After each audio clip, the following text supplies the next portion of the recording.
Paul in 1 Thessalonians chapter 4 claimed that Jesus would return within his lifetime and his followers. Did that happen? No, it's been 2,000 years and it's a false prophecy.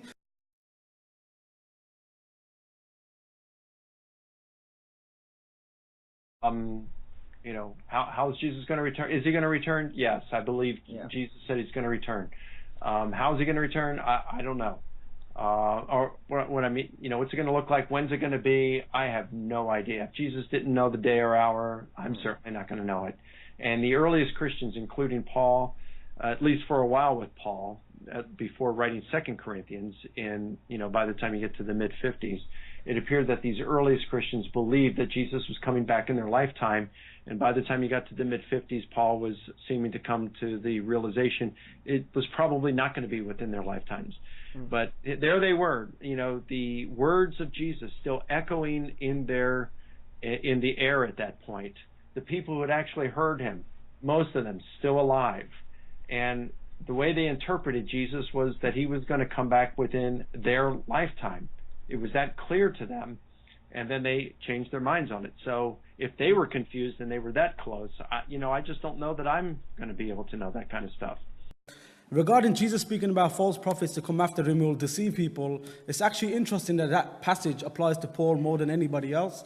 Number one, Paul openly admitted to deceiving people. He said in his letters, to a Jew, I'm a Jew. To one under the law, I'm a law. To one who's not under the law, I'm not under the law. In other words, he'll act like anything to gain converts. Now that's a deceiver. Moreover, the book of Deuteronomy tells us how to test a false prophet if they give false prophecies. Paul in 1 Thessalonians chapter 4 claimed that Jesus would return within his lifetime and his followers. Did that happen? No, it's been 2,000 years and it's a false prophecy. So that Matthew chapter 24 quote about false prophets applies to Paul. The third criterion is that the book should not have a failed prophecy. Deuteronomy 18:22 says that if a prophet speaks something and it doesn't happen, don't listen to him. In short, that is a false prophet.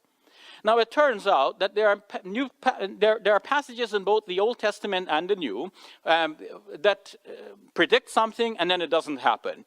For example, Paul, writing in 1 Thessalonians chapter 4, verse 17, speaks of Jesus coming back in Paul's own lifetime, so that he is included among the we who would be taken up into heaven when Jesus returns. And of course, this did not happen. It is a failed prophecy, and on this criterion, the Bible fails. Where did the modern religious right come from using this kind of persecution language? Wow. Well, I'm neither American nor a specialist in modern America, so I couldn't really say, but the rhetoric is sort of continuous. Part of it's actually in the New Testament. Jesus predicts that Christians will be persecuted. Right. And so Christians say, well, see, Jesus told us that we would be. What's interesting is that when you look at the specifics of those passages, a very different picture emerges. So in the Gospel of Mark, Jesus says, take up your cross and follow me, defend me in courtrooms, and some of you who are standing here will be alive when I return. Right. Now, clearly, after one generation, that starts to that's go, not true. What? So why is it that we subscribe to the other part of this prophecy, that we're always persecuted? It's because we think that it's been proven throughout history, particularly in that early period. But Jesus' specific prophecies weren't terribly accurate. So he says that James and John, the sons of Zebedee, would be baptized with his baptism, which is sort of a euphemism for die. Mm-hmm. But John, the son of Zebedee, is the only one of the disciples not to have been martyred. That's not a great track record for prophesying martyrdom. Now, we can read this metaphorically. We don't have to read it as a prophecy about persecution. The reason that we do is because this persecution mentality is so useful when it comes to defending our turf and sort of making claims in sort of discussions about society.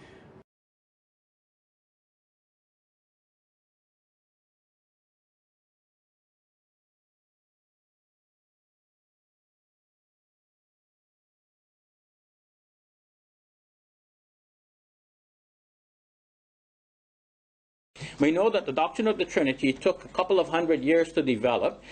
Christians got together in the Council of Nicaea in the year 325, and at that time they ruled that Jesus is very God of very God. And they said, we also believe in the Holy Spirit, but they did not say anything about the Holy Spirit being God or that the Holy Spirit should be worshipped. They had to come back in the Council of Constantinople in 381, and that is when they ruled that the Holy Spirit should also be worshipped along with God the Father and the Son. So that shows a development in the doctrine. If you go back even earlier to the Apostles' Creed, which is from the 2nd century, it doesn't even say the Son is to be worshipped. So now we have 3 creeds. The Apostles' Creed, 2nd century. Council of Nicaea, early 4th century. Council of Constantinople, late 4th century. So if you see the development, only one God here. Apostles' Creed, 2nd century. Only the Father is God. Second of these we have in the Council of Nicaea, for early 4th century. Now the Son is also God. Now we have 2. Later in that century, Constantinople, now the Holy Spirit is also God. Now we have 3. So it goes from 1 to 2 to 3. It goes from Unitarian to Binitarian to Trinitarian. And still, I say Trinitarian with some qualification, because the idea that how these 3 can still be one, that this took more time to be worked out. That does not mean that some of the earlier church fathers did not have some inkling of this. Yes, there is development. I've shown that this development started even with the Gospel according to John, and even before the Gospel according to